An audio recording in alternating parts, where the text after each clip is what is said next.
অনেক তো খাওয়া হলো কাতল মাছ ভেজে। চলেন আজকে কাতল মাছ পুড়িয়ে রান্না করি। কেমন হয় দেখি রেসিপিটা। তবে আমি তো দেখে লোভ সামলাতে পারিনি, তাই রান্না করে নিলাম। আপনারাও আমার রেসিপিটা ফলো করে রান্না করে দেখবেন। এটা যে এত স্বাদের হয় যে আপনি বারবার করতে বাধ্য হবেন। বাসার সবাই বলবে এভাবেই কাতল মাছ রান্না করো। কাতল মাছ কেন, যে কোনো মাছ আপনি এভাবে করে নিতে পারেন। আসসালামু আলাইকুম, সবাই কেমন আছেন? আলহামদুলিল্লাহ, আমরা ভালো আছি। তো আমি আজকে চুলায় পুড়িয়ে কাতল মাছটাকে রান্না করব। এই জন্য আমি নিয়ে নিয়েছি 6 পিস কাতল মাছ। এতে লবণ মেখে নিয়ে এখন দেখেন একটা স্ট্যান্ড বসিয়ে দিয়ে পুড়িয়ে নিচ্ছি।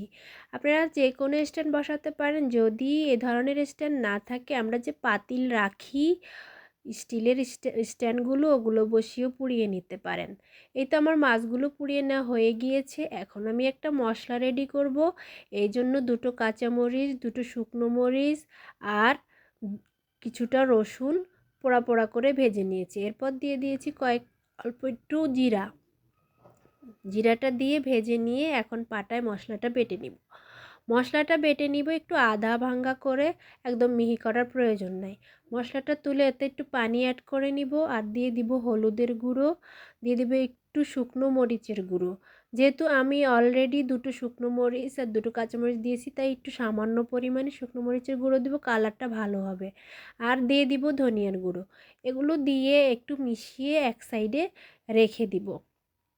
মশলাটা সুন্দরভাবে পানির সাথে মিশিয়ে এক সাইডে রেখে দিব। রেখে দিয়ে আমি যে কাজটা করব সেটা হচ্ছে যে তেঁতুলটাকে আমি সুন্দর করে ভিজিয়ে রেখে দিব। তেঁতুলটা একটু ভিজিয়ে রেখে দিলে এর থেকে গাঢ়টা সুন্দরভাবে বের হয়ে যায়। আমার আজকের মাছ রান্নায় আমি তেঁতুল ব্যবহার করব। এই প্রথমবার এভাবে করেছি, কিন্তু খেয়ে মুখে যেন এখনও আবার খেতে ইচ্ছে করছে। আমি এখন ভয়েস দিচ্ছি, মনে হচ্ছে যে এখন আবার খাই। যাই হোক, এরপর আমি চুলায় দিয়ে দিয়েছি 2টো বড় বড় রসুন আর দিয়ে দিয়েছি পেঁয়াজ কুচি। পেঁয়াজ কুচিটা একটু লাল করে ভেজে নিয়ে দিয়ে দিয়েছি আগে থেকে যে মশলাটা রেডি করে রেখেছি সেই মশলাটা। আর দিয়ে দিব পরিমাণ মতো লবণ, দিয়ে মশলাটাকে কষিয়ে নিব। মশলাটা যখন কষানো হয়ে যাবে এ পর্যায়ে অ্যাড করে দিব পরিমাণ মতো পানি। পানিটা দিয়ে এরপর আমি একটা ঢাকনা দিয়ে ঢেকে দিব। ঢাকনা দিয়ে ঢেকে অপেক্ষা করব পানিটা বলক আসার জন্য। আমি একটু বেশি পানি দিয়েছি, কারণ আমি মাছটা ঝোল ঝোল রান্না করব। আপনারা যদি মাখা মাখা রান্না করতে চান তাহলে পানিটা কম দিবেন। এই তো ঝোলটাতে বলক এসে গিয়েছে। এখন আমি আগে থেকে পোড়ানো মাছগুলো একে একে দিয়ে দিব। মাছগুলো সুন্দরভাবে একে একে দিয়ে দেব। মাছগুলো কিন্তু পুড়িয়ে নিয়েছি, যে এতে কিন্তু নরম হয়ে যায় নাই, সুন্দরভাবেই আছে, কোনোভাবে ভেঙেও যায় নাই।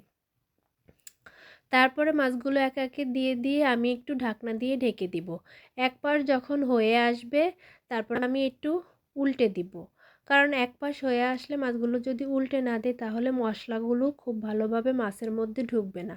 এই তো মাছগুলোকে আমি একটু উল্টে দিব যেন দুই পাশই সুন্দরভাবে হয়ে যায়।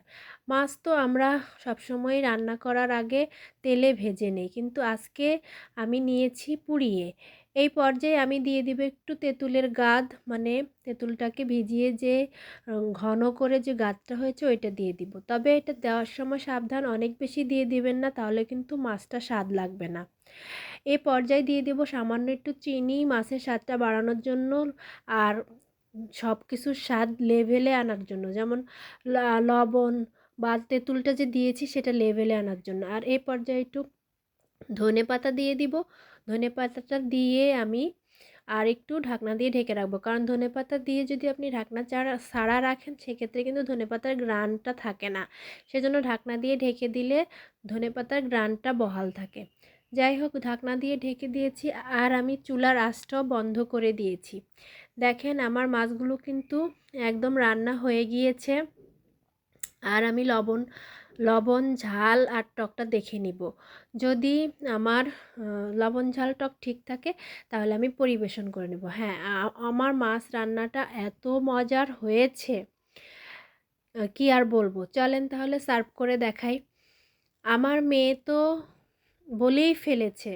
তার রিভিউ হচ্ছে, মা কাতল মাছ এখন থেকে এভাবেই তুমি রান্না করবে।